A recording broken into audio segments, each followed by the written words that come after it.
De fato, o que temos é uma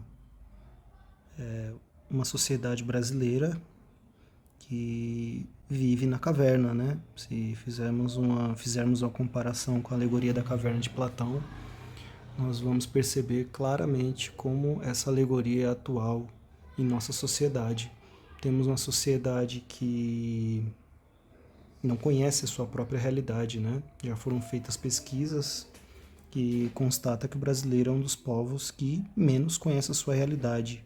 Parece que fica em segundo, se eu não estou enganado, mas o fato é que temos uma sociedade, uma classe média, uma classe trabalhadora que é imbecilizada pela elite, né? Ela assume o discurso da elite, dos donos, né, dos meios de produção, e que é prejudicial a ela mesma, né? Então vemos uma população que não tem terra reclamar da reforma agrária, falar que o MST é criminoso, né? Sendo que o MST ele só existe porque temos uma grande mazela, né, em nossa sociedade, que é uma sociedade que em pleno século XXI ainda não realizou a sua reforma agrária.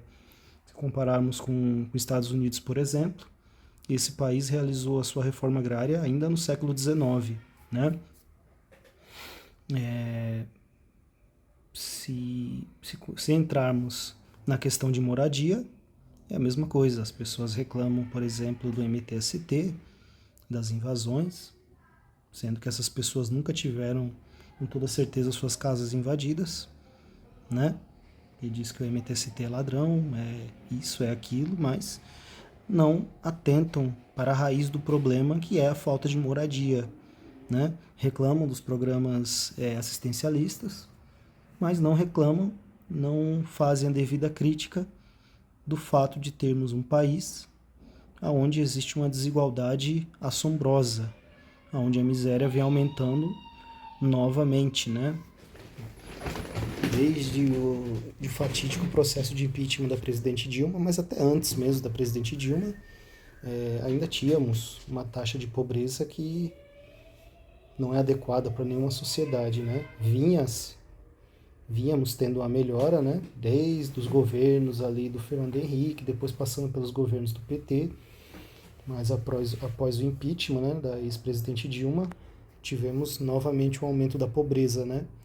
Da miséria. Então, nós temos uma sociedade que ela é completamente alienada da sua própria realidade, né? Ela critica grupos, né, que tentam lutar, tentam corrigir certas mazelas, as tantas mazelas que temos na nossa sociedade. Ela faz crítica a esses grupos, mas não critica as causas, né, para a existência desses grupos, que são as muitas mazelas que nós temos, né? Nós estamos em pleno século XXI e temos um país que tem uma taxa de desigualdade vergonhosa, muito alta.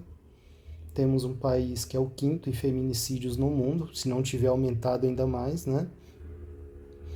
Temos um país que mais mata LGBTs no mundo, está em primeiro lugar nesse quesito. Temos um país onde a juventude é morta aos tubos, né? Temos um país onde a mulher ainda recebe menos do que o homem, onde os negros recebem menos do que os brancos, por uma questão de desigualdade mesmo, né? Porque não existe mais escravidão, mas o legado dela ainda permanece. A desigualdade, claro, que diminuiu desde o período da escravidão, mas ainda é uma disparidade muito grande, que não foi vencida. Então, as pessoas criticam, por exemplo, as cotas para negros, né? Índios, quilombolas, né? E creio até para pessoas mais pobres, mas não fazem a devida crítica, né, da raiz desse problema, que é a desigualdade. É impossível haver meritocracia em uma sociedade totalmente desigual como a nossa. Só se pode falar em meritocracia se todos partirem do mesmo ponto de partida.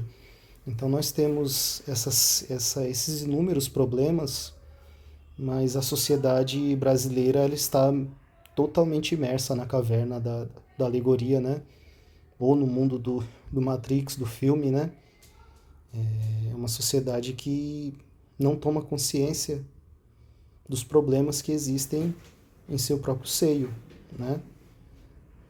Vivemos há tanto tempo na miséria e em situações insustentáveis que o insustentável se tornou normal, corriqueiro, aceitável, né? Então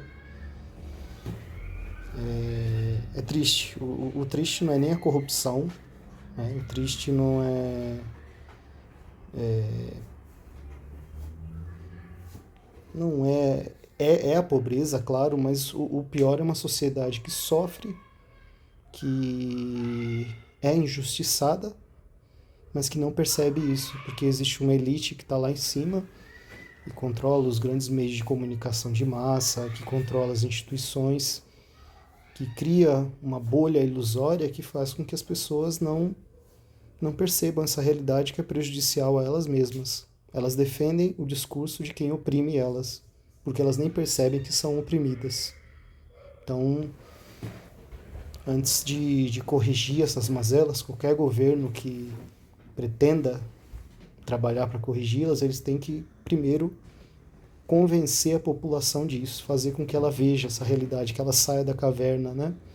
E perceba essa realidade, porque o que aconteceu com o PT, dentre muitas questões, foi isso, né? Foram criados programas de inclusão social, de crédito, de transferência de renda, de acesso à universidade, mas a mesma classe média que ascendeu, que cresceu, que se desenvolveu, se voltou contra o próprio PT, assumindo o discurso da elite, né?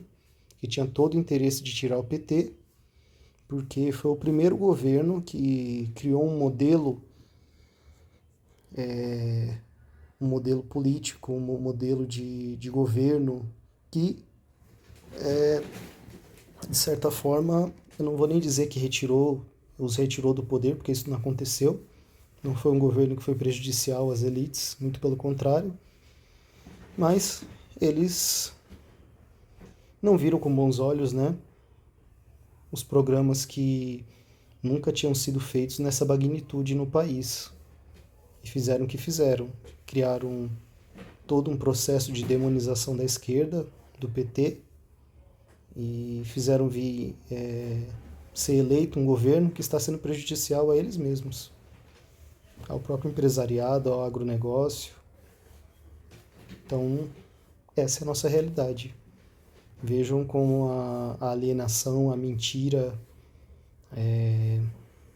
a imbecilização de uma população, não falo isso no sentido de ofender, eu falo isso no sentido de que imbecilizar, no sentido das pessoas não tomarem consciência da sua própria realidade.